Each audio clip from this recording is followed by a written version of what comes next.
So let's continue where we left off yesterday, with Frederick outmaneuvering his foes, and overall seemingly getting a W. Things are going really well for him. Columns, the return fire was wildly ineffective. As the Prussians advanced, the infantry vanguard engaged in ferocious close combat, while large parts of the column deteriorated in an uncontrollable frenzy. It has to be said that Prince Joseph of Saxe-Hildburghausen, despite being wounded, personally led a bayonet charge, a futile attempt, but it evoked even Soubise's admiration. As the first fights erupted between infantry, Seydlitz completed the rout of the French Imperial Cavalry. His horsemen were ideally positioned to the south of the infantry skirmish to hit them from the flanks. He did not order his cavalry to launch a pursuit against the fleeing cavalry. Instead, he ordered the devastating charge into the right flank of the French infantry. As the French were being massacred, the total collapse of the column followed. Within minutes, the column cracked entirely and the infantry retreated towards Pettstadt. A French soldier participating in the battle later described the retreat. Everybody sank into a mob. It was not possible to prevent the flight. The Prussian infantry followed on our heels and fired without checking its advance or having a man drop out of rank or file. The artillery bombarded us without pulse. It was only thanks to darkness arriving at 5 p.m. that the slaughter wasn't worse than it already was. In total, the Prussians lost no more than 550 men, of whom 170 were killed. 1 colonel and 7 officers were among the dead. 23 officers and 356 men were wounded. In contrast, the French Imperial Army lost over 10,000 men. Most of them were captured as prisoners. Of those casualties, the French lost some 6,600 men and the Rijksarmee lost 3. Now that's a beautiful victory right there. And this was like Frederick putting it on the line. So that's just amazing. Those numbers though, this might be Frederick, at least as of right now, we have many more hours and battles to go, but at this point, this might be his most brilliant victory yet. 3,552. Among the prisoners were 8 to 11 French generals, depending on the source, 260 officers, and 6,000 soldiers. Among the spoils were 22 standards and colors. The majority of the casualties were French, although the Imperials certainly received a battering. In total, they lost 72 guns, 21 standards, and the bulk of their baggage. The victory was quick, to the degree that most Prussian infantry never even discharged their weapons. Christopher Clark remarks the Battle of Rosbach as Frederick the Great's single most impressive victory. It lasted only 90 minutes but decided the future of the Kingdom of Prussia.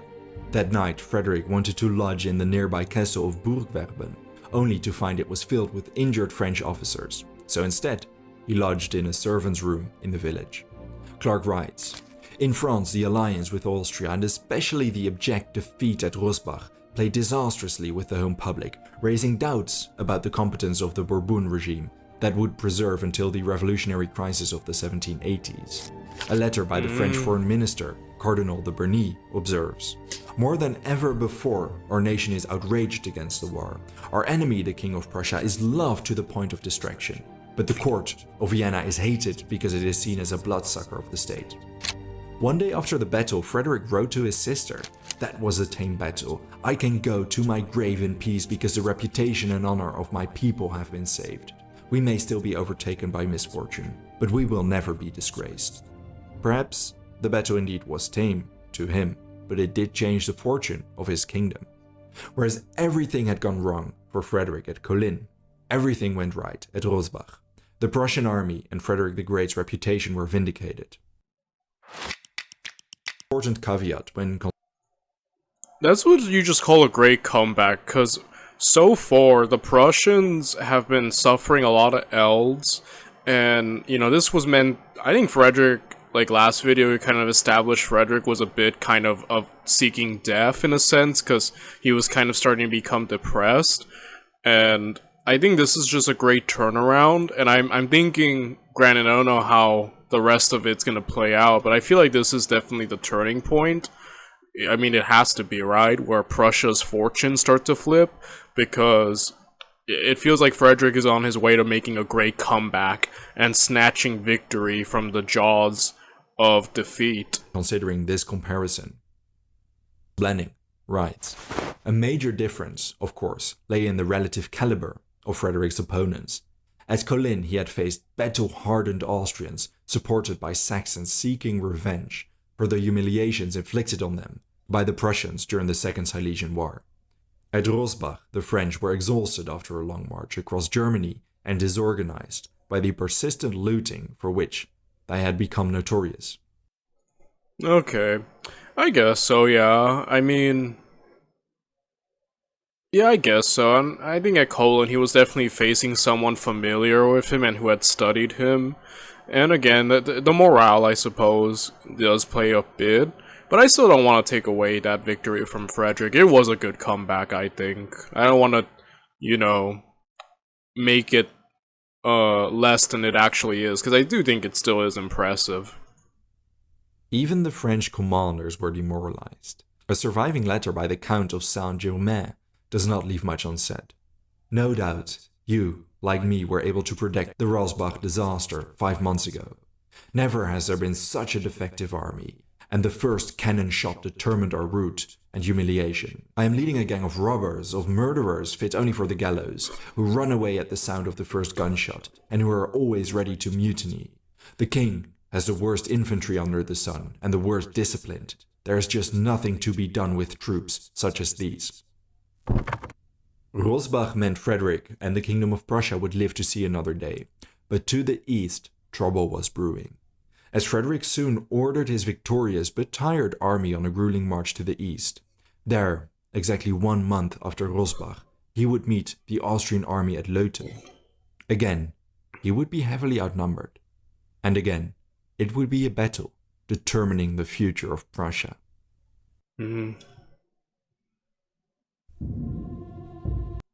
These battles, man.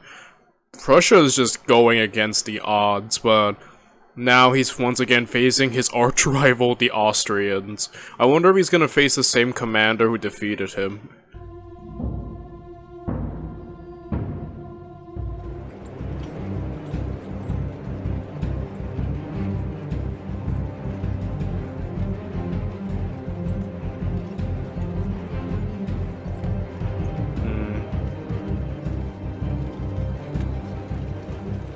In the aftermath of Frederick the Great's impressive victory at Rosbach, the dynamics of the war changed significantly. Things were finally looking up for Prussia, although their position was far from safe. The French retreat at Rosbach was marked, according to Fraser, by more than a customary atrocity. Destruction was indiscriminate. Churches and altars were defiled. The country, people treated deplorably. Despite this, Frederick could not shake the uneasy feeling of defeating his former allies. I can never get used to looking on the French as my enemies. Rosbach at best allowed Frederick to focus on other dangers, mainly the Austrians. Frederick knew this. He later wrote, "Strictly speaking, the Battle of Rosbach merely afforded me the freedom to go in search of new dangers in Silesia."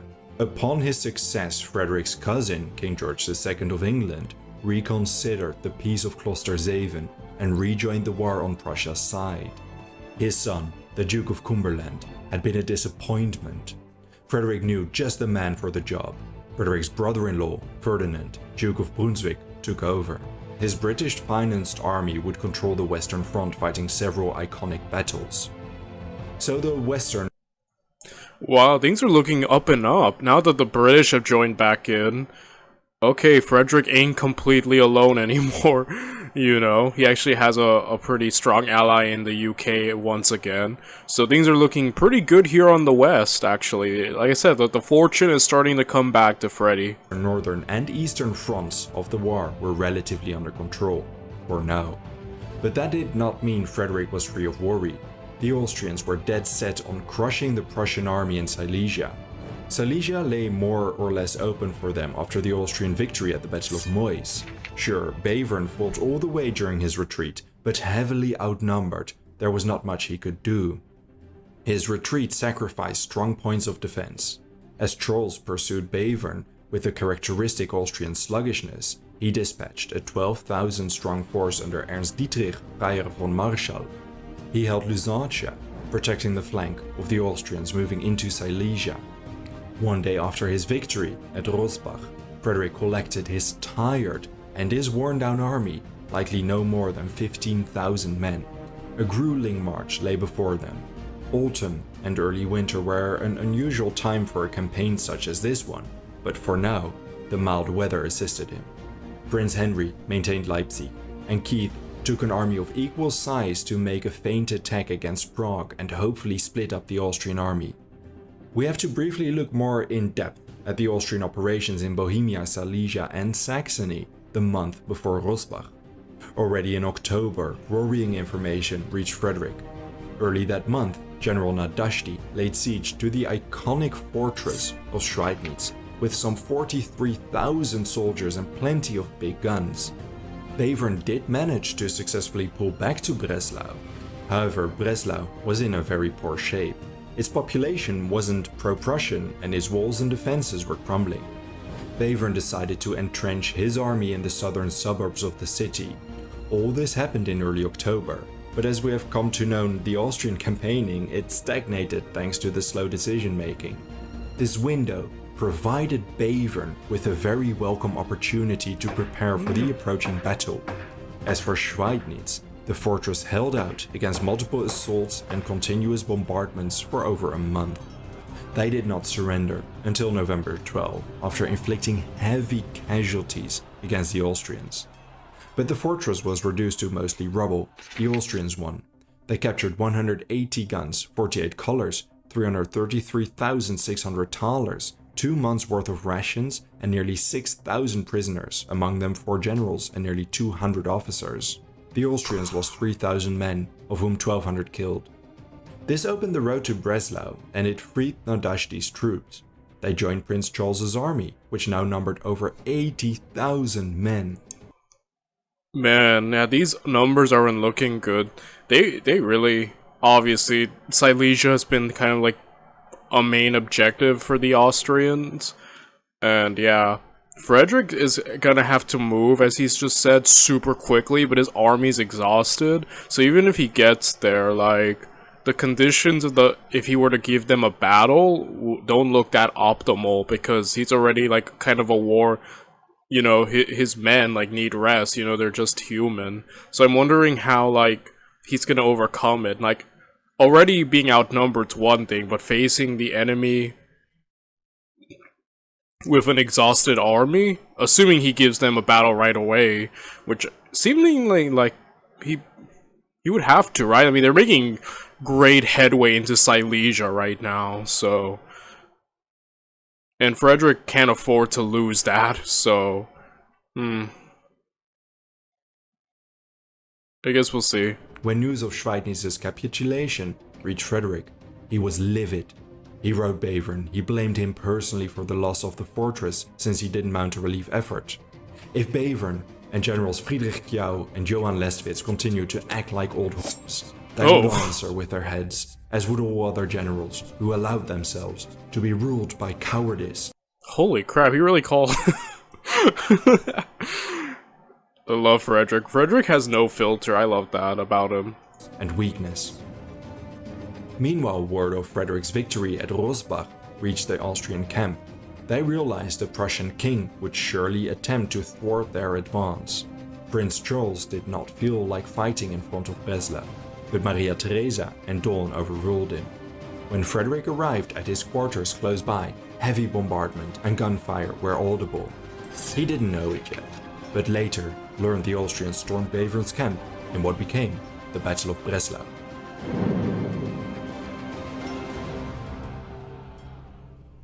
The Battle of Breslau was quite a muddled affair with multiple fronts going on. Prince Charles commanded up to 85,000 soldiers, at least 60,381 infantry in 96 battalions, 93 grenadier companies, and 23,220 cavalry in 141 squadrons. Additionally, he fielded 228 artillery pieces. In contrast, Bevern commanded between 21 and 28,400 troops. Oh my god, dude, these odds are awful right now. Again, Prussia has been unable to overcome the numerical superiority of their enemies so far. I mean, granted, Frederick right now just helped to win a battle, but you know what I mean.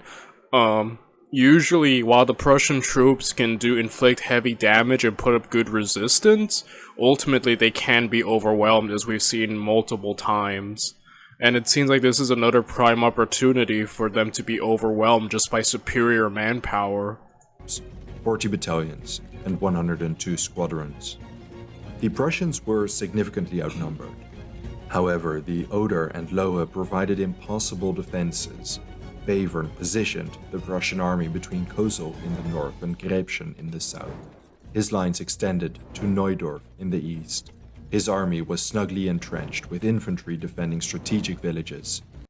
Still looking for a new job? Hoped it would make up for his numerical inferiority. Zieten held the Prussian left between Grieten and Kleinburg.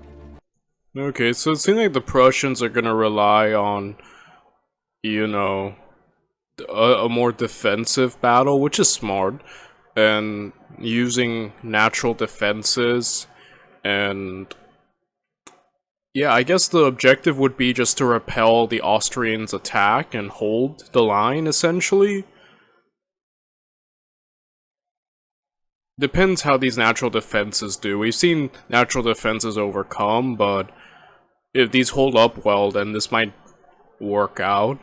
Lieutenant General von Lestwitz commanded infantry at Höfgen. The Prussians erected defenses south of Gräbchen and Gabitz.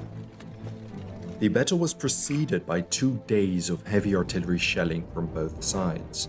The Austrians, mauled by heavy fire, installed 7 pontoon bridges across the Lohe, 3 northwest of Schmeidfeld, and 4 southeast of Kleinmückberg. In the early morning of November 22, the Austrians finished deploying from Massowitz all the way to Hartlieb.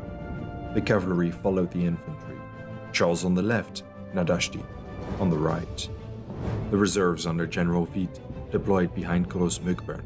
The battle commenced with Nadashdy's 3 columns advancing across the pontoon bridges. He wanted to attack the entrenchments at Gabitz. Meanwhile, to the far north, Beck advanced from the northwest. He quickly expelled a minor Prussian force holding Ostwitz.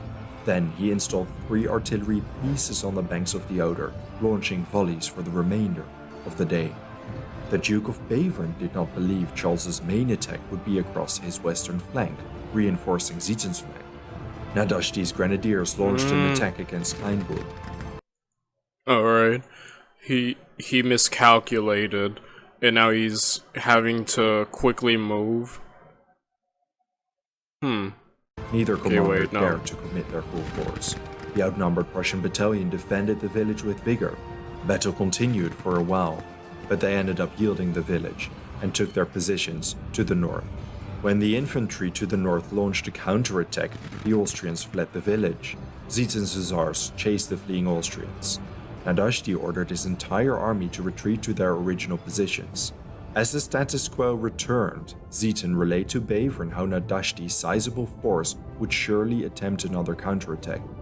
In the event, Nadashdy would not, but for the remainder of the battle, Zieten and Nadashdy remained face to face, not engaging in combat. This was especially bad for the Prussians, as it hogged valuable manpower. To the west, the fighting was much more intense. Right after noon, the entire Austrian army, including reserves, began their march across the pontoon bridges. Additionally, some light infantry and 1,000 regular infantry crossed the dense Pilsnitz forest from the north to launch an attack against the Prussian right flank. The army crossing the bridge at Großmückbern rapidly advanced. They faced fierce resistance at Kleinmückberg and suffered an infantry charge between Kleinmückberg and Grabchen. Lieutenant General Pennever led his cuirassier brigade against the Austrian infantry. Sustaining heavy casualties, they barely inflicted any damage. During the charge, Pennever was mortally wounded. By this time, the Austrians seized the abandoned trenches, installing their artillery there. Shortly thereafter, the entire Prussian infantry was evicted from the villages, and the Austrians took over. The infantry began their retreat towards the entrenchments near Gabitz.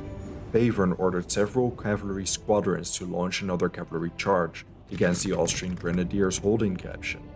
But thanks to additional reinforcements, Yes, this doesn't look so good right now for the Prussians. The Austrians are making like good headway closer to them, and are basically right here next to Letwitz. So yeah, this doesn't really look good for the Prussians at the moment. The cavalry was easily repelled. Lestwitz's left flank was threatened by the Austrians holding these villages. As combat continued between Klein-Mückbern and Gräbchen, Macquarie and Arenberg had crossed the Lohe from Neukirch towards Schmidfeld. Because they were exposed to the Prussian artillery, they suffered many more casualties, but their attack against the entrenchments around Schmidfeld favored them. Heavy combat commenced, as the Prussians reportedly resisted until all ammunition was expended. Reinforcements sent by Lestwitz could not change the course of the battle. Near Hüfgen, Wied launched a frontal charge against the weakening infantry. They resisted until the Austrians around Klein-Mückbern were close to circling around them. The assault in the north focused beyond Pilsnitz. Gau and Lestwitz desperately defended the crossing against overwhelming numbers, not to mention the increasing danger of flanking from the south. The marshy and uneven terrain, in combination with accurate Prussian artillery shelling, saw Austrian casualties mount. Supported by cavalry, the infantry launched 3 charges against the redoubts around Pilsnitz. Both sides suffered heavy casualties, but each time the Austrians were driven back. To their north, the Prussian Feldjäger engaged in guerrilla-like warfare against the Austrian Grenzers, trekking through the Pilsnitz forest. These skirmishes continued throughout the day, but saw no fruitful incursions by the Austrians. As the sun began setting at 5:30 p.m., the Austrians launched their 4th assault. This time, it proved successful. The Prussian infantry retreated, and the Austrians rapidly seized the strongpoints, but could not continue past the trenches dug behind them. They didn't want to anyway. It was getting too dark. Behind the front lines throughout the day, Bevern had scrambled to collect forces and launch a counterattack. He decided Wied's reserve corps was the most viable target. At around 6 p.m., he collected 14 battalions ready to launch an attack. When they launched against the Austrians at Schmidfeld, Hüfgen and Klein-Mückbern, heavy combat around the villages followed. The Prussian assault was only broken thanks to the intervention of Austrian cavalry on both flanks, threatening to cut them off. Klein-Gundau became Prussia's most forward base. No attempts were made to attempt and seize it.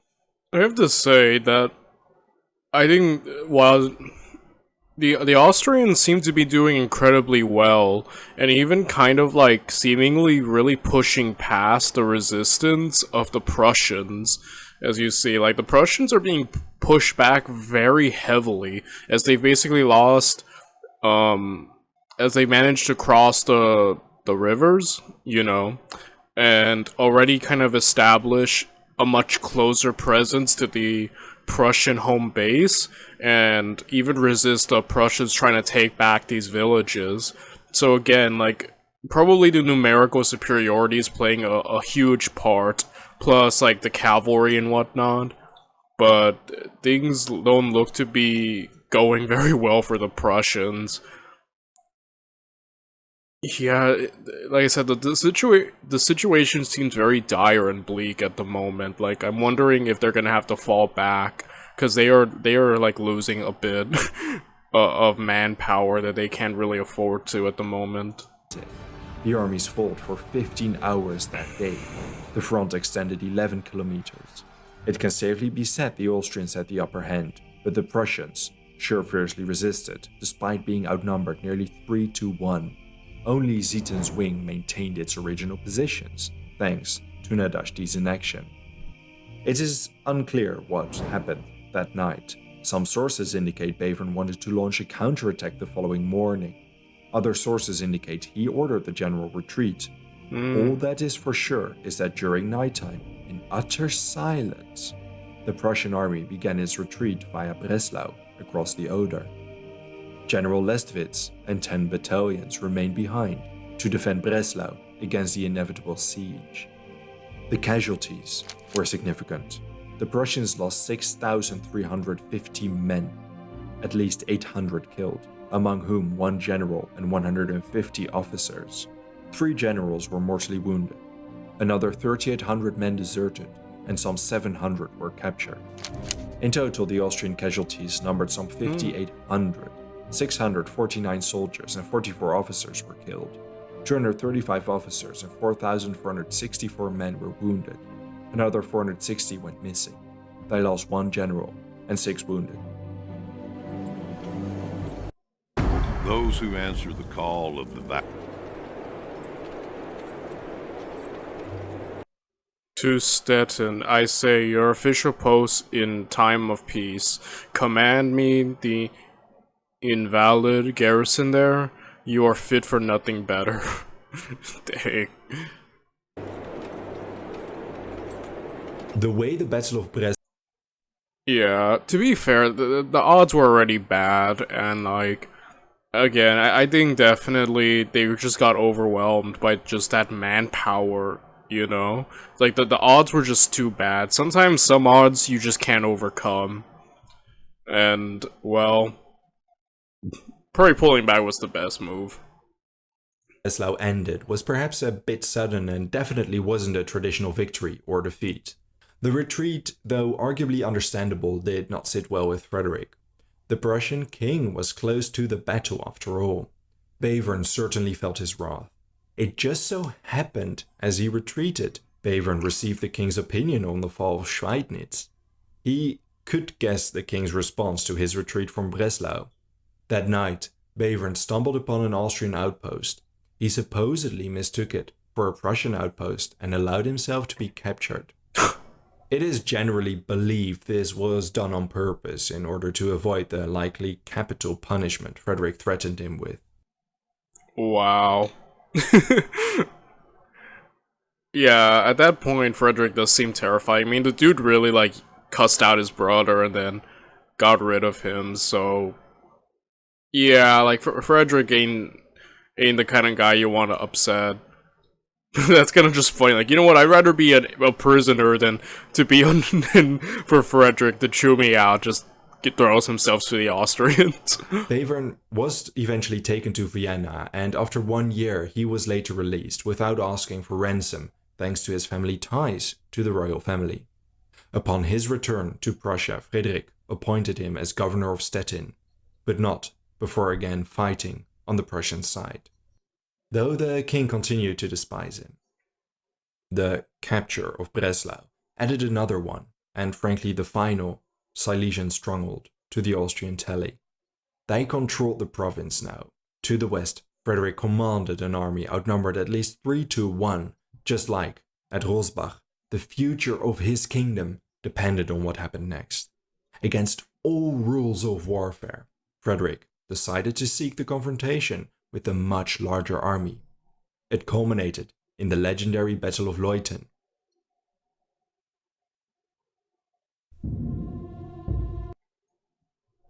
Okay, so the way you just said it, they basically have Silesia in their pocket now, the Austrians. And that's the thing though, Frederick needs to keep holding Silesia. That's really the key to Prussia's, you know, status as a great power, and essentially what made Frederick, so he needs to keep that. And it makes sense, like if he loses that, he might as well have lost everything. So, yeah, it really is. Silesia is the main cause of his beef with Austria, and kind of where it seemingly a more fitting place to have an all-out war, you know, battle to finally decide the fate of it.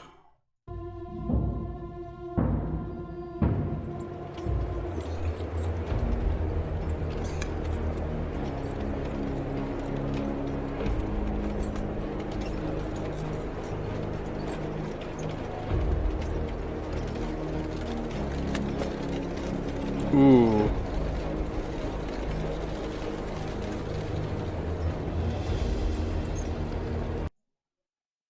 Okay, dude, that's a lot of marching. Like, these poor guys, like, their calves must have been killing them. Already in exhaustion, having to move, and now having to face an army much greater than... Oh my gosh, these soldiers, man, they are built different. The enemy holds the same entrenched camp of Breslau, which my troops defended so honorably. I am marching to attack this position. The decisive moment is approaching. Contrary to every rule of art, I shall attack the army under the command of Prince Charles, even though it be 3 times my own strength, wherever and whenever I may meet it. The number of the foe, the strength of their position, are here matters of but secondary importance. All these must yield, I feel confident, before the unflinching bravery of my troops and the judicious execution of my orders. I must venture on this step, or all is lost. I fully recognize the dangers attached to this enterprise, but in my present situation, I must conquer or die. If we go under, all is lost. Wow. Okay, that's cool to have seen, to hear that. And he's completely right. Like, Frederick can't afford to just not do anything. This battle's gonna be legendary.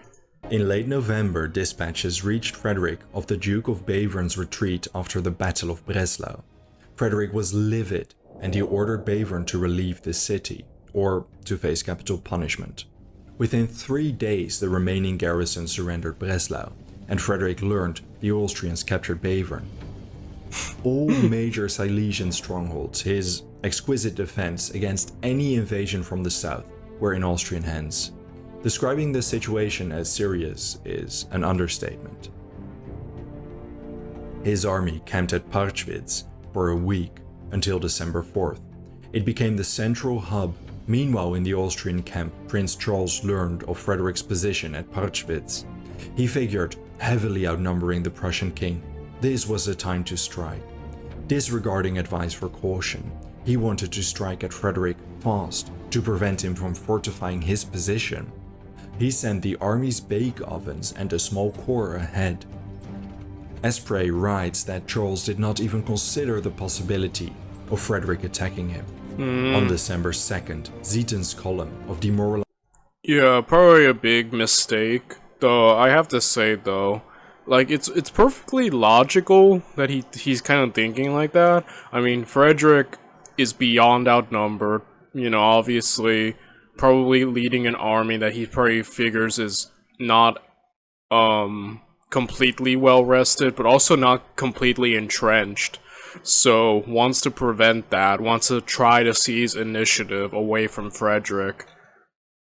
Like, perfectly logical, I think, his reasoning, and obviously, again, Frederick was breaking the conventions or the norms of war by attacking a much larger force, right? Like, that's... no one in their right mind would do that. Like, you know, that's very the logical thing. So, again, like, he's definitely, I think, making logical assumptions, but obviously it's gonna come back to probably bite him. soldiers arrived at Parchwitz. The Prussian army numbered some 33,000, many of them battered, worn down, and tired. Of course, the army's morale was strengthened by the soldiers' tales who fought at Rosbach, and Frederick's attitude towards his men certainly played a vital part. Frederick was never more close to his army than at Parchwitz. During these winter days, the king camped in the open air like one of his private soldiers. He used to warm himself at their fires and then make room for the others to take his place. He talked with the soldiers as if they were of his own kind. He sympathized with the travails which they had undergone, and in the most friendly possible way, he encouraged them to behave like heroes just once more. Beautiful. That's what we call leadership right there. Being among your men.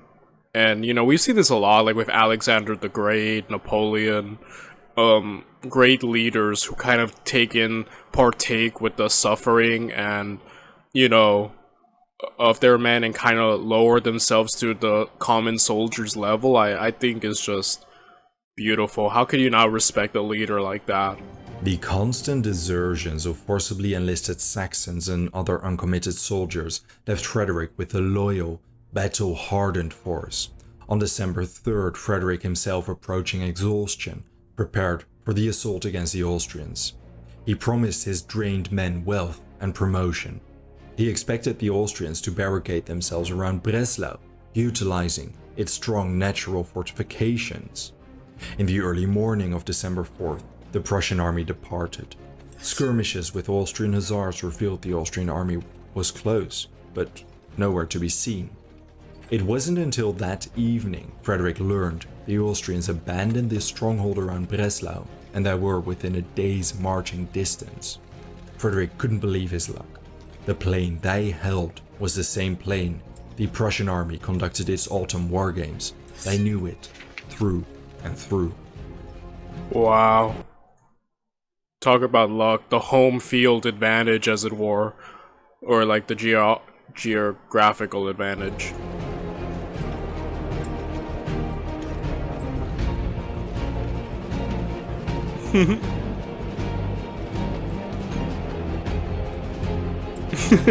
That night, the Prussians camped weapon in hand without fire. It was freezing.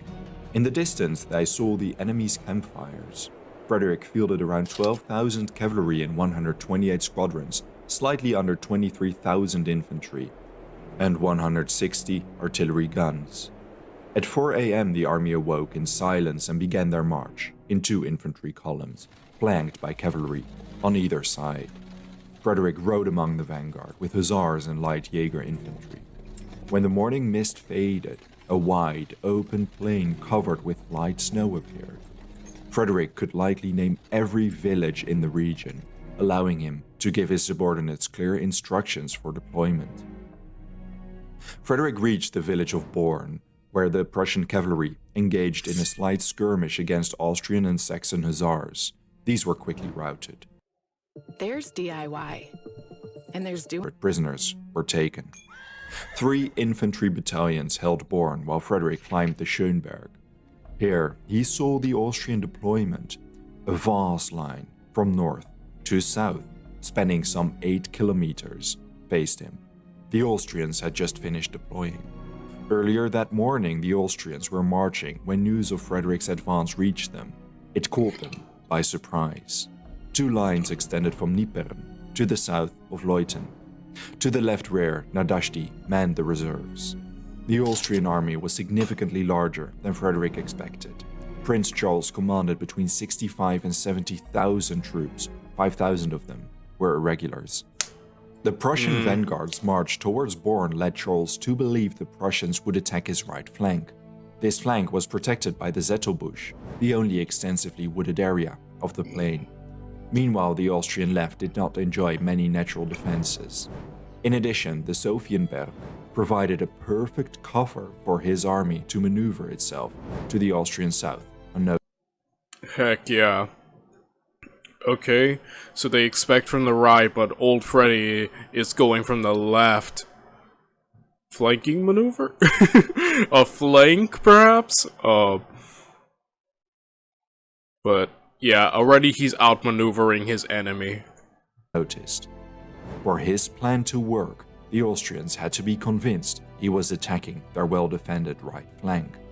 He deployed 1 infantry and 1 cavalry unit in full view of the Austrians on the right.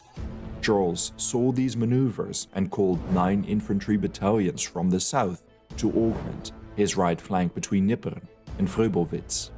This was just the genius on display.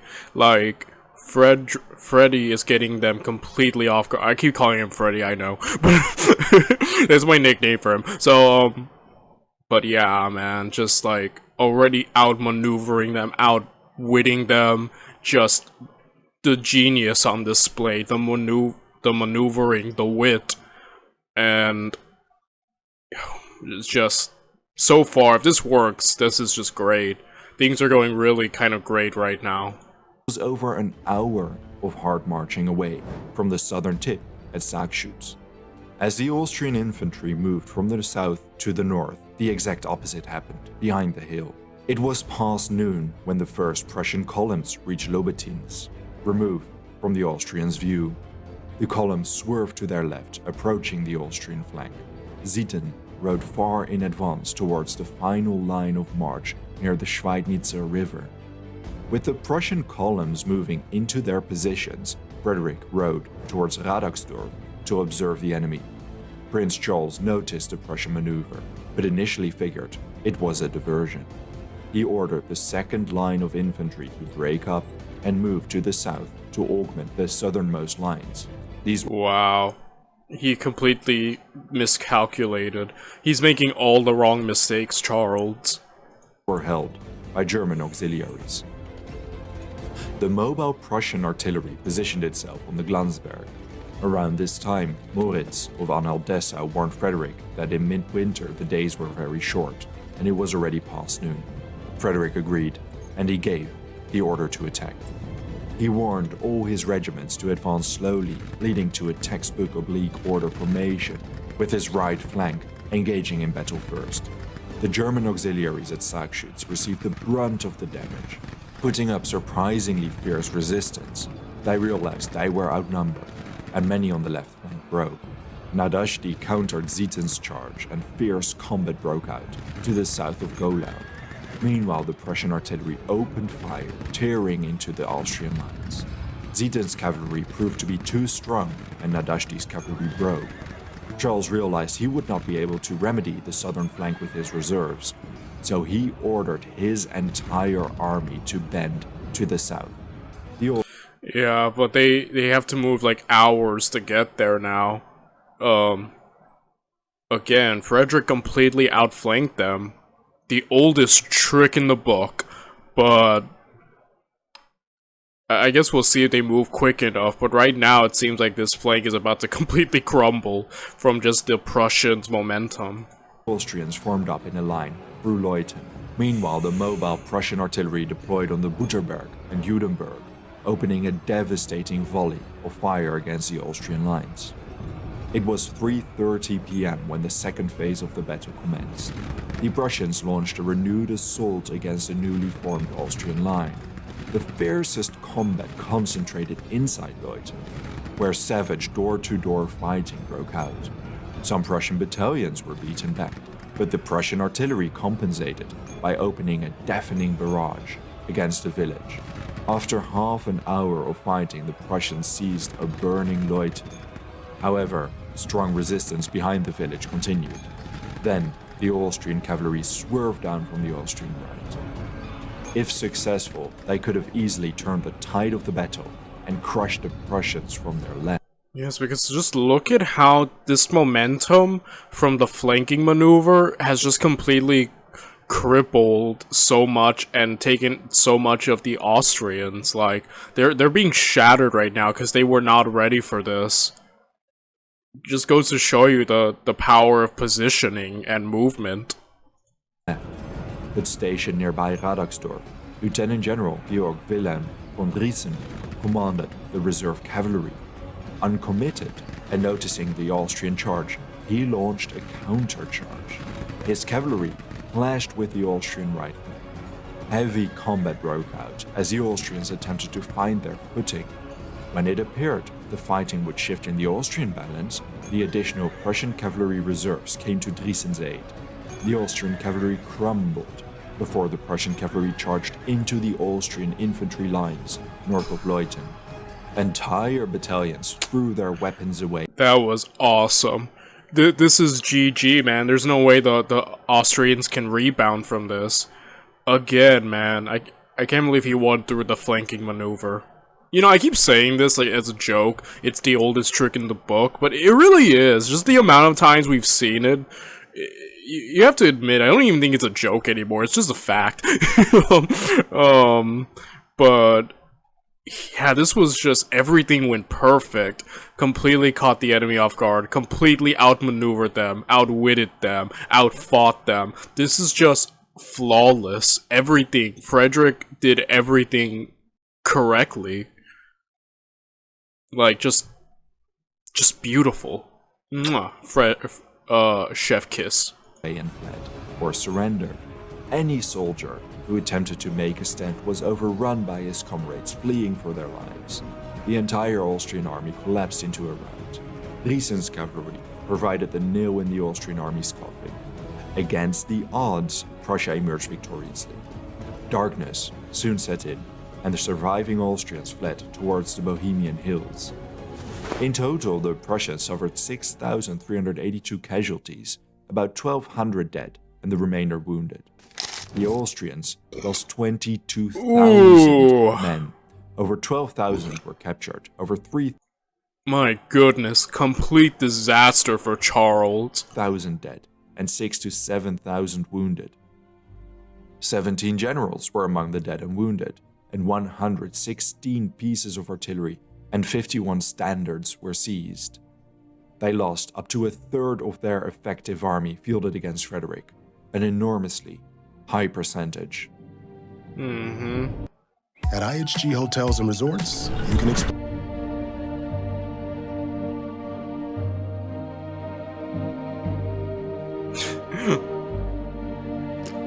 It really was a masterpiece of maneuvering, movements, everything. It really was. Not Oh, wow, just that's from contemporary Napoleon. Observers and later historians refer to the Battle of Leuthen as Frederick the Great's finest moment. Even Napoleon acknowledged its genius. Just like at Rosbach, everything went right for Frederick. The knowledge of the battlefield, the extended enemy lines, and the cooperation of Prussian commanders like a well-oiled machine. All thanks to those autumn war game trainings. The artillery, infantry, and cavalry worked together perfectly, with subordinates taking initiative whenever the opportunity presented itself. It ended up leading to victory. Frederick did not launch a pursuit until 2 days after the battle, leading to most Austrian soldiers escaping across the border.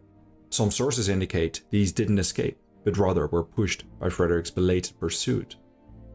The implications of Rosbach were enormously favorable regarding the French.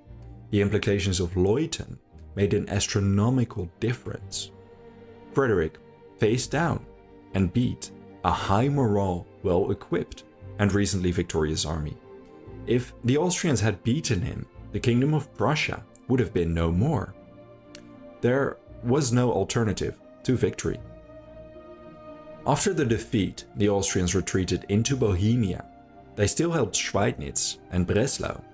Frederick subjected Breslau to a severe bombardment, and within 2 weeks, the entire garrison surrendered. Still, you can imagine the atmosphere in Vienna.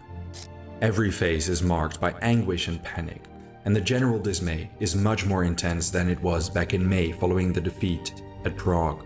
The end of the 1757 campaign cemented Frederick's reputation as a great military commander. But Frederick himself wasn't in a triumphalist mood. He told his subordinates Leuthen had been a sticker plaster on his wounds. It had not healed everything. He saved the relief of Schweidnitz for the next year's campaigning. His army took up winter quarters. The campaign of 1757, an incredibly prolonged campaign, came to an end. Prussia fought an unusual number of battles, yet an epidemic hitting the winter quarters killed more soldiers than all those battles combined. Still, the campaign was extraordinary, with a surprising number of reverses and twists.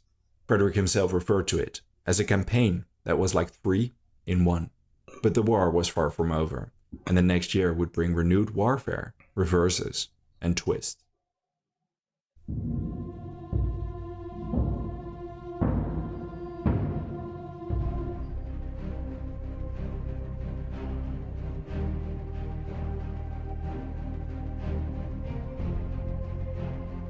In early 1758, the Austrian camp had no cause for celebration.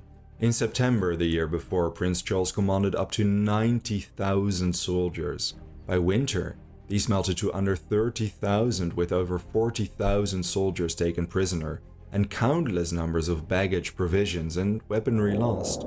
Despite the enormous setback, loss of face, and the reluctance of their French ally to contribute any troops directly against Prussia, Maria Theresa was not ready to make peace just yet. Whoever hinted at Yeah, Maria ain't quitting, dude. She has devoted herself to not only taking Silesia but being Frederick's #1 arch nemesis. Like, oh, what's the saying? Hell have no fury like a woman scorned, and you kind of see that because, man, does she have a grudge against Frederick? Rightfully justified, but still, like, she's just not letting it go. making peace at court during that winter faced the tirade of Count Kaunitz, who considered Prussia's destruction his personal mission. After so many disasters in battle, Prince Charles was finally relieved of command. General Nadashdy, Zieten's worthy nemesis, retired in anger at the court intrigues. Marshal Daun replaced Charles. His army was augmented thanks to the massive conscription campaigns held in Hungary and Croatia. Okay, Dawn has entered the chat, the man who gave Frederick a pretty decisive defeat. So I'm kind of hoping to see them go fight once again and see if Frederick could overcome him. The favorable amnesty policy for deserters and even prisoner exchanges with the Prussians. A pandemic and a harsh winter forced the Austrian army to be in a dire strait by spring 1758. It was not all doom and gloom for the Austrian Empress though.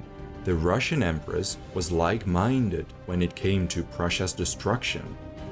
After Marshal Apraksin's withdrawal from East Prussia at the Battle of Gross-Jägersdorf the year before, she ordered his court-martial and she appointed General Firmer in his place. By midwinter January 1758, the Russian army crossed into East Prussia. Generously subsidized, Firmer's army numbered 80,000 by spring. His goal was to seize Brandenburg or even Silesia. Britain was meant to send a fleet to the Baltic against the Russians, and soldiers to Hanover to strengthen the Western Front. In the event, they did neither. Instead, Frederick learned of Firmer's advance in the duchy, while simultaneously receiving news from France that King Louis did not want to open any negotiations. Whereas Austria's army was in poor condition. That sucks.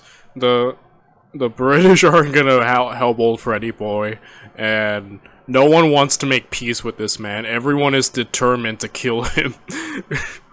Man. These odds, dude, are so bad. But last campaign, Frederick proved that he can overcome great odds, and we're gonna see if he can do it again. Prussia was arguably in a worse state. Sure, they had won 2 great victories, but many soldiers were killed and wounded, and even more died thanks to the same epidemic which also hit the Austrians. Officers tried to recruit many new recruits from outside German principalities, Swedish Pomerania, Saxony, and Mecklenburg. Prussia's finances were nothing to write home about either. 1757 had cost Prussia around 31 million thaler. To subsidize the New Year's worth of campaigning, Frederick launched a campaign to squeeze Saxony, impose forced loans on Breslau merchants and Jesuit institutions, and of course England subsidized him with another 5 million. Combined, this was enough to sustain his army for the initial campaigning at least.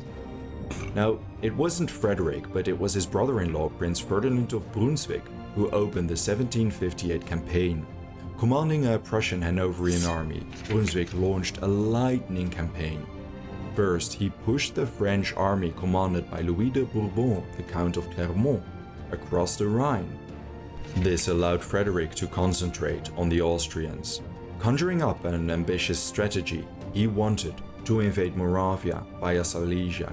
He planned to lay siege to Olmütz, the final stronghold before Vienna, then push the Austrians back to Austria before moving against Prague and the Russians. Ambitious, definitely. Though we're gonna see if he can accomplish such a great task. So what do you need here, soft? If you tell the enemy of my march, I will have you all hanged with hammers. Yeah. In April, Frederick collected half his army and embarked on a march towards Neisse. Marshal James Keith followed at a distance to deceive the Austrians. Zieten remained at Landeshut and another army at Glatz. From Neisse, Frederick began his march. By May 11, he reached Olmütz virtually uncontested, but it wasn't until May 29 that the first bombardments of the siege began. Logistics-wise, it became painfully obvious the Prussians were understaffed and under-equipped. The fortress was stocked up on food and ammunition, with solid walls garrisoned by 8,500 energetic defenders and 324 guns. Frederick's hope was for the Austrians to attempt to relieve the city. He would force Dawn into a large battle, where he would hopefully beat them, seize Olmütz, and become an acute danger to Vienna. In the event, none of these things ever happened. Dawn was slow to march to Olmütz's relief, but that was no bother, for the Prussians quickly ran behind on schedule. Frederick hoped to own the fortress by mid-June, but the second delivery of big guns only arrived around that time. By late June, the supply line issues became painfully obvious, and dawn was closing in. Frederick was none the wiser thanks to the protective screen of Austrian irregulars preventing any scouting outposts. These flocks of irregulars. Okay, so everything is starting to fall apart right as we... He literally just started and now everything's starting to go wrong. My goodness. Also posed a significant threat to small supply convoys.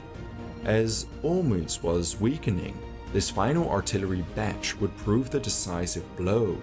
Surely one large column, well defended by many soldiers, was safer for transport than all the small columns subject to constant harassment. Frederick began organizing the logistics for such a convoy to depart. And intelligence reached the Austrians of the plan, but frankly, the column was enormous to the degree the Austrians could not have missed it. 4,000 wagons filled with ammunition, weaponry, provisions, gunpowder, and large artillery, escorted by 8 battalions of infantry. Major General Gideon von Loudon embarked to intercept it. Frederick, suspecting the convoy was a prime target, dispatched Zieten to defend it as well.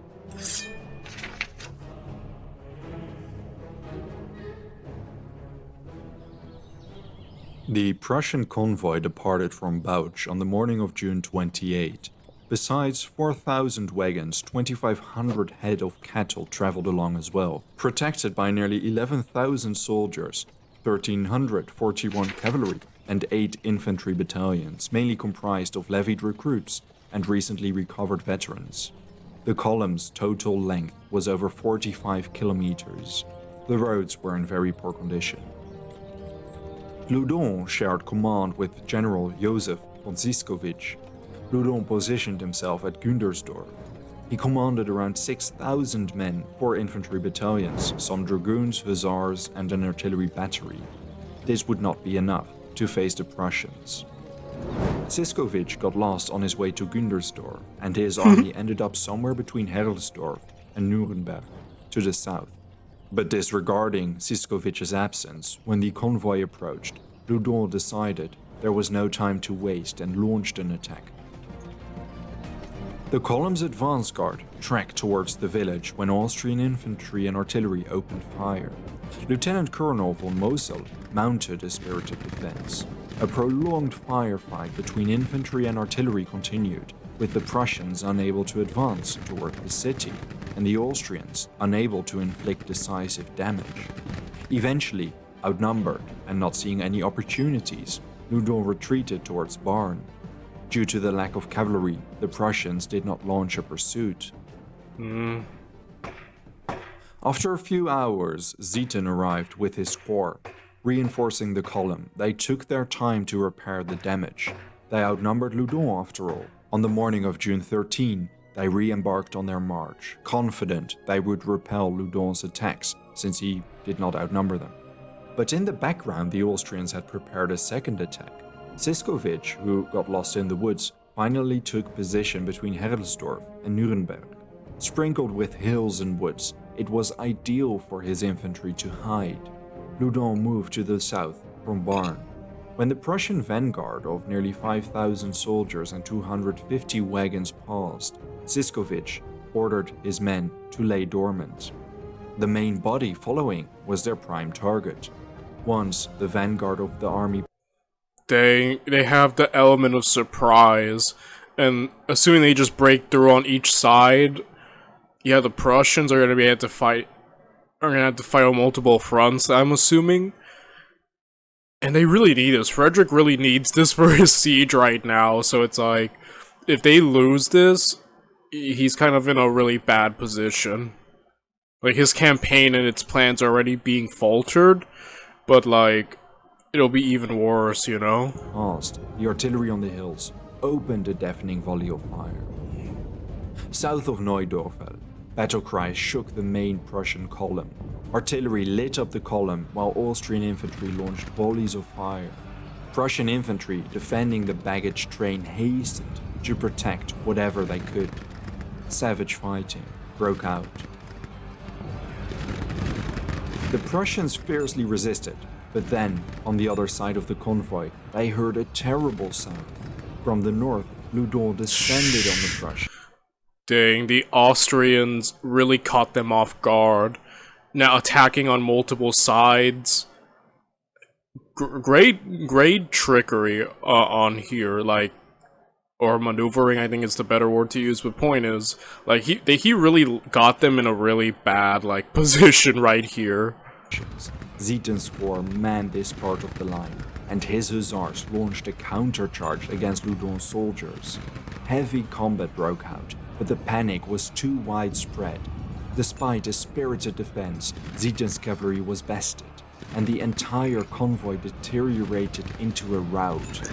Upon seeing the carnage to their north, the Prussian infantry fighting Siskovich broke as well.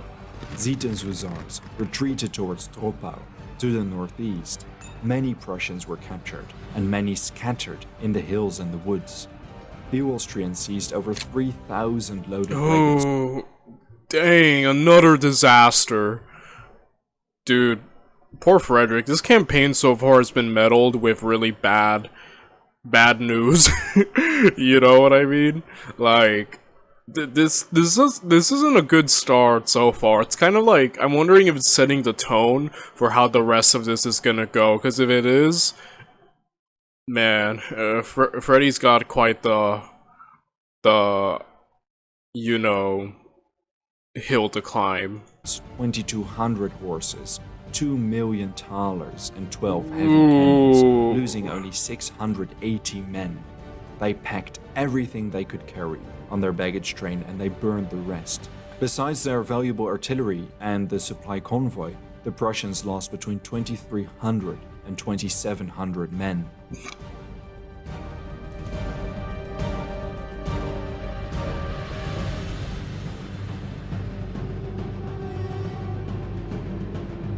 Fair. Of the 250 wagons in the vanguard, only 100 reached Olmütz by midnight. Besides the wagons, remnants of battered infantry battalions and a handful of cavalry squadrons arrived. Lieutenant General Anton von Kokov relayed to Frederick how most of the 9,000-strong escort was last seen in wild retreat towards Troppau. Frederick received the news with commendable stoicism. He ordered James Keith to lift the siege, collected his soldiers, and he organized a retreat back into Silesia. In July, he set up camp at Königgrätz, hoping Dawn would attack him. But the Austrian Field Marshal knew the Russian threat was approaching in the east. He did not need to wage battle against Frederick now, with all. Yeah, I have to give it to Dawn. Like, yeah, he realizes he doesn't need to rush anything. Frederick's the one on the time limit, not him. So he's just kind of leisurely strolling around, like, yeah, da da da da. Well, Frederick's like, come on, move, like, you know. Yeah. Olmütz, safe from any Prussian threat. Dawn's patience would be rewarded soon enough when the enormous allied Russian army arrived. The Battle of Zorndorf drew near, one of the most iconic battles of the entire 7 Years' War. Fabulou. After the Battle of Rosbach, King George II of England renounced the peace treaty signed in September that year. Things rapidly changed for the Western Front of the war. The Electorate of Hanover re-entered the battle. George's son, the Duke of Cumberland, commanded the Hanoverian Army of Observation. Because of his disappointing track record, George sought to replace him. Frederick and George agreed Prince Ferdinand, Frederick's brother-in-law, was a suitable candidate for the central command of Prussia's Western Front. Ferdinand was born to a long-standing reputable family of Dukes of Brunswick-Lüneburg. He became Frederick the Great's brother-in-law when the Prussian king was forced to marry his sister Elizabeth Christine, Duchess of Brunswick-Wolfenbüttel-Bevern. Despite the notoriously unhappy marriage and Frederick's reluctance to see his wife outside of formal events, the relationship between the prince and the king was exceptionally good. During the interbellum, Ferdinand was the main confidant of the king, tasked with campaign planning, operations, and military drilling. The victory at Rosbach was too monumental for King George II not to reflect on the peace he signed with the French. So, shortly after reconsidering, the prince was appointed as commander of the Hanoverian army. This British-funded army was meant to expel the French army, who remained in Hanover. Throughout the winter, Ferdinand sought to rebuild the army, which received a battering against the French Imperials during the summer campaign. The news of Rosbach was enough to have several French regiments retreat. From early November to late December, Ferdinand embarked on a counter-offensive to expel some French forces from Hanover. The news of the victory at Leuthen only helped him with that.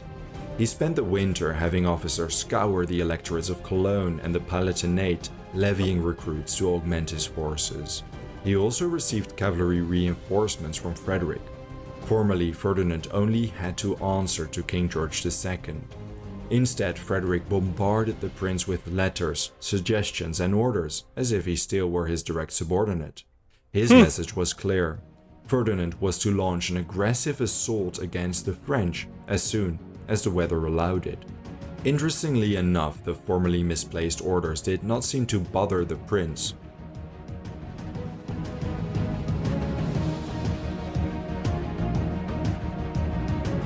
As such, it was not Frederick, but Prince Ferdinand who opened the 1758 campaign. In late February, he launched a lightning campaign against the French army. The French were under command of Louis de Bourbon, the Count of Clermont. To Clermont's south, Prince Henry advanced with a small corps via Halberstadt. The speed of the operation led de Bourbon to believe the army was twice its actual size, personally commanded by Frederick. No decisive battle occurred, but Ferdinand successfully captured strategic areas such as Minden. Within 6 weeks, the Allies took 11,000 prisoners, and the French were pushed back across the Rhine. Whereas Ferdinand and Henry wanted to push through, Frederick ordered them to retreat. He was waging a defensive war, and for now the French were kept in check. From early April to late May, the Allies camped along the Rhine, while Prince Henry returned to Saxony to support his brother's war in the east. Because in the east, Frederick planned to launch an attack on Moravia and lay siege to Olmütz. This was the final stronghold before Vienna. Frederick reached Olmütz on April 29. The mighty fortress would remain under siege until July. Ferdinand prepared his army to cross the Rhine and pin the French army against the river during his hiatus. In early June, they were ready. 10 days later, at Rheinberg, they first met the French. Ferdinand attempted to trap them, but the Bourbons managed to escape. Ferdinand decided to launch a pursuit and continue southward. Over a week later, on June 23rd, at Krefeld, both armies met once again. As Ferdinand arrived to Krefeld's north, the French roughly camped in the battle order. Louis de Bourbon commanded some 47,000 soldiers, 34,000 infantry and 13,000 cavalry. Approximately 6,000 infantry were dispatched far to the south to guard Düsseldorf and the Rhine crossing. The infantry was firmly positioned on its right beside a depression beside Fischeln, facing Krefeld. Behind them stood the cavalry, with several battalions of grenadier reserves behind them. Some 800 soldiers occupied Krefeld and 400 defended Anrath to prevent any flanking maneuvers on the French left. Ferdinand was significantly outnumbered. His allied army fielded no more than 32,000 troops, 21,700 infantry, 8,800 cavalry, and 1,400 light troops. His army camped north of the French positions. Both sides were aware of each other. The French held the territory from Holterhöfe to a large meadow. The terrain is described as inhospitable to infantry and cavalry. An abundance of woods, thickets, farmlands, and moats made navigating, scouting, and moving very challenging. Ferdinand. Yeah, looking at this map, like, I'm wondering how they could even have a battle, especially with these, like, conditions. The ground just doesn't seem so fun to fight in, so I'm wondering, like, it would have to kind of result into, like, a kind of, like, messy affair, huh? Considered a frontal attack impossible because of the rugged terrain. Instead, he planned to mount a concentrated attack against the French left. At 4 a.m. on June 23rd, Ferdinand. Yeah, the French took precautions so that the flanking maneuver wouldn't work. But I guess if Ferdinand throws all he has into it, maybe? Ordered his men on the move. 2 columns moved south. The right marched towards Saint-Tourny. The left, commanded by August Friedrich von Spurken, marched towards Krefeld. He was to seize the city and establish the artillery in front of it. When Ferdinand reached Saint-Tourny at 6 a.m., he found it barely defended. He quickly seized the village and established his headquarters there. The French, holding Krefeld, noticed the approaching army. Bourbon reportedly did not believe his entrenched army would face a frontal assault. He ignored all news about the advance and kept his army stationary. By now, it was 8 a.m. and Ferdinand's army had deployed in front of Saint-Tourny. He dispatched 6 battalions to the center. Then he took the remainder of his army on a grueling march through marshes, thickets, shallow rivers, and swamps. His goal was to outflank the French on the left. The 6th battalion. Of course, he wants to use the flank, the oldest trick in the book. And while the French have taken precautions, I assume if Ferdinand comes with his full army, he can probably break through and catch them off guard. Battalions in the center took a position in full view of the French to distract them. They assembled their artillery, opening a duel. Meanwhile, to the right, the outnumbered French garrison holding Krefeld left the stronghold to return to the French lines. It is uncertain if Louis de Bourbon issued a direct order, or if they retreated on their own accord. At any rate, Spurken deployed his army and artillery in front of the city and joined the duel. To the west, Allied hussars expelled 4 battalions holding Anra. Still, Louis de Bourbon figured the main attack concentrated against his right flank. He ordered his reserves to reinforce the right. I love this. He's like, sir, they're coming from the left, huh? They must be coming from the right then. It's like, wait, they've taken the villages ahead of us, Reinforce the right. Just everything. Sir, we've spotted the entire army on the left. Okay, strengthen the right then. He just keeps focusing on the right every news. Legend has it, he's still trying to protect his right. While continuing to eat his meal. Oh my gosh. Ferdinand continued his. Freaking Bourbons, man. Like, this is why in a few decades the French are gonna get tired of you and decapitate you. And then, you know, you're kind of starting to see the early, like, oh my gosh, these guys. His march and deployment on the French flank. Unhindered and unseen, by 2 p.m. his army finished its quiet deployment beyond Anra. Things went perfectly so far. He ordered his vanguard, commanded by his son Karl Wilhelm Ferdinand, to launch an attack against the surprise left flank. Suddenly, the Allies were behind them. Artillery supported them. Heavy fighting broke out around Holterhoven as Georg von Holstein-Gottorp and his cavalry traveled east. They met virtually no opposition as they continued towards Heide. Understanding the gravity of the situation, French commanders on the front line arranged for the French left flank to reinforce their lines. Though pushed back by the Allies, 9 new battalions managed to hamper their advance. Karl Wilhelm ordered his reserves to join the fight to counter the enormous influx of new soldiers. Around this time, the French, as far as Fischeln, received orders to redeploy to the left. Spurken calls this because he had not heard of Ferdinand and did not realize what was going on. He thought the center and his army in danger. He ordered the retreat, sending 2 infantry battalions to augment the center. The redeploying French had a long march ahead of them.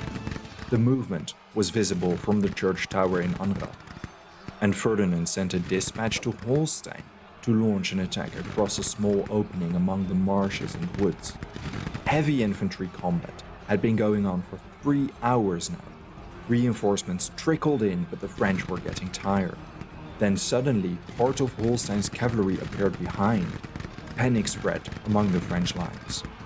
News reached the Allied center core of Ferdinand's advance. Its commander decided to launch a charge straight at the French. Several French infantry units risked getting flanked and decided to retreat. It was only thanks to 10 squadrons of French cavalry reinforcements charging against part of the heavily outnumbered Allied cavalry that the infantry on the left did not break. Several Allied battalions moved to relieve their hard-pressed cavalry. Firing devastating volleys from close range, they suffered the brunt of a French cavalry counterattack. Savage combat ensued, with heavy casualties on both sides. Around this time, the French cavalry reinforced the front line, as Holstein's remainder of the cavalry arrived. With the cavalry fight ongoing, Karl Wilhelm's infantry linked up with the Allied center. The French were at risk of being mopped up entirely. The cavalry reserves refused to engage fully. The French positions were hopeless. It was close to 7 p.m. when Louis de Bourbon finally ordered the retreat. Grenadier reserves on the right flank covered this, preventing any deadly pursuit. Thanks to Spoken's retreat, this would have been impossible anyway. The French lost 4,200 men. The Saint-Germain division on the left suffered the brunt of the damage. Nearly 40% of its men became a casualty statistic.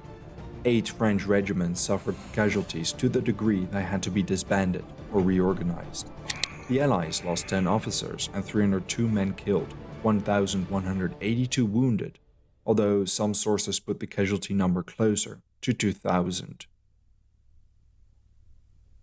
Ferdinand's dominant position. Yeah, definitely. Ferdinand, I think, definitely outmaneuvered his enemy, and in nothing but praise for Ferdinand. But fortunately, also, he was facing the Bourbon leader was kind of just dumb. So, fortunately, just the right storm for a victory, right? But he did outmaneuver them, and he used the flank, the oldest trick in the book, to secure another great victory. In the west proved an excellent advantage for Frederick. For once, he didn't have to worry about his western flank. Instead, he focused against the Austrians mainly by continuing the siege of Olmütz. Frederick conjured up a plan. If I march straight on Olmütz, the enemy will come to defend it. Then we shall have a battle in a terrain not of his choice. If I beat him, as it must be hoped, I shall besiege Olmütz, then the enemy forced to cover Vienna will move all his forces in that direction, and with Olmütz taken, Henry's army will be assigned to take Prague and hold Bohemia in respect, after which, let the Russians or whoever come, I shall be able to make the necessary detachment. Wow. This plan was... And this is where we're gonna end the video for this part, my friends. Tomorrow we continue on with more of Frederick the Great.